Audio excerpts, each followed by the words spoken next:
So my name is Lisa Dobias, and I am a senior lecturer at the University of Texas at Austin in the Stan Richards School of Advertising and PR. I've been here for over 2 decades and have had the wonderful opportunity to get to know and work with thousands of students during that time.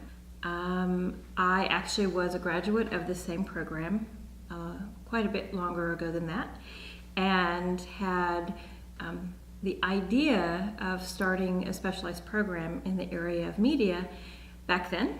And as luck would have it, I found out how circular life is when an old instructor of mine asked me to start that program when I came to teach here. And that has evolved into a program we call Texas Media, which is internationally ranked and actually ranked in the U.S. as the #1 place to study digital media. So yeah, that's what I do. They either didn't see them in the RFP or they intentionally just chose not to address them. So if you address campaign scope, it's going to go far away.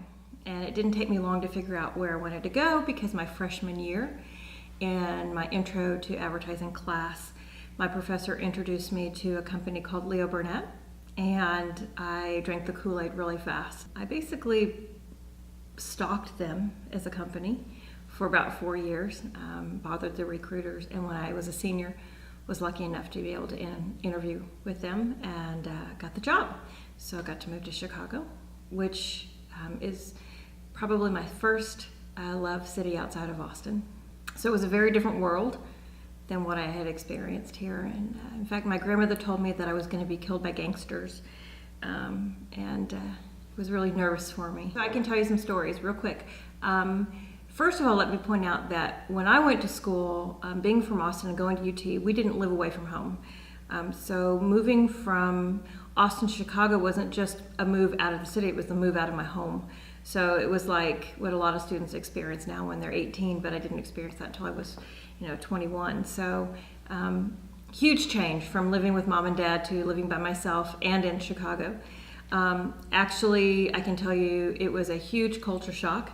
Actually, lucky enough, I had a roommate that was also from Texas, but we had barely known each other for about 3 weeks before we decided to be roommates. And would do crazy things like silly Texans would do in the city, So we would walk down the street and see something a little frightening and have to turn around and go the other way, someone sitting in their car putting on a mask.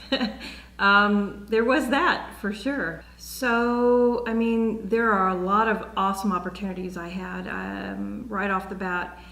So getting a job at Leo Burnett was incredibly difficult. They hire a very small portion of the people that they interview, and so just flying up there was an uncomfortable experience because it really was a grueling full day of interviewing. All the way up with top executives. So that was incredibly unnerving. Once I got the job, the thing about Leo that was so special, and the reason why they were so particular in hiring, is that they have a training program, but it's not slow pace at all. They basically throw you in. So within the first 2 weeks of my job, I was buying media for Procter & Gamble. Several $100,000 worth of media dollars were my responsibility within 2 weeks of graduation and starting there. So I worked on many multinational companies like McDonald's and Pillsbury, Kraft, Keebler, United Airlines. And every time, every project brought something new, meant I had to learn really fast. So that was a big discomfort. Again, a good discomfort. So I got to meet a couple of the really big icons in the world of marketing and advertising back in the day, kind of the guys who started a lot of the big movements that are still around now that have led to things like social media and native advertising. I met all those folks. And over the years, I've met many people, and I guess again, full circle now, most of my students are now the folks out there who I would say my current students are aspiring to be. So be very straightforward here. You probably are going to spend 15 minutes on it most, and you'll be done. Where you'll spend your time is here in your situation analysis. As I said, I feel like life is really interesting because it's so cyclical, and I feel like if you pay attention to things when you're younger, they come back in different ways as you move through your life.